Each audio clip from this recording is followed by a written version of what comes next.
داوە ئێمە فێر نەبین کوردستان بپارێزین، فێر نەبین کە بەرپرسیارەتی کوردستان لە ئاستۆی خۆمان ببینین بە هەموو ناحیەکەوە کە پیریش بوون ئەو هەستەمان بۆ دروست نابێتن.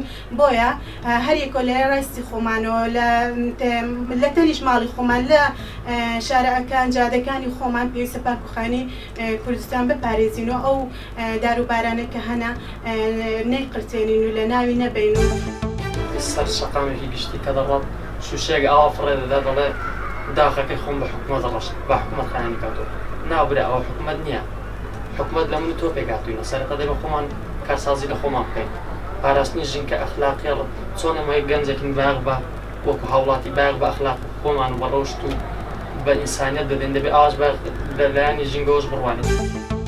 هەر کەسە بە پێی زانینی خۆی وە خەڵکیش حاڵی بکرێ واقعان تێبگەیەندرێ لەو شتانەی کە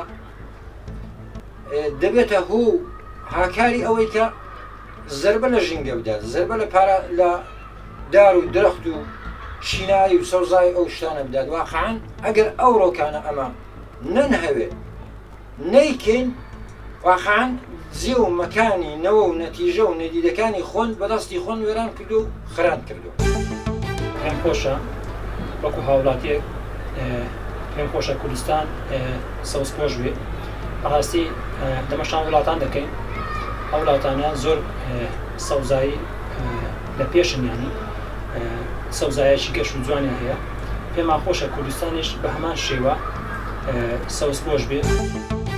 سەوزایی پێویستە گرنگە لە کوردستاندا بایەخی پێ بدرێت بێتە کارێکی سەرەکی و ئەرکێکی سەرەکی و سەرچاوەیەکی، چونکە سەوزایی سەرچاوەی بوونی ئێمەیە، بوونی مرۆڤە، هەموو سەرچاوە گرنگەکان لە سەوزاویەوە دەست پێکات. پێویستە بێتە بنەڕەتی پەروەردەکردن، بنەڕەتی پەروەردەکردنی هەر منداڵێکی کورد لە کوردستانە پێویستە شتێک فێر بکرێ ئەوەیە کە سەوزاوی چۆن دەپارێزرێ و چۆن بیپارێزین و چۆن پەری پێ بکەین.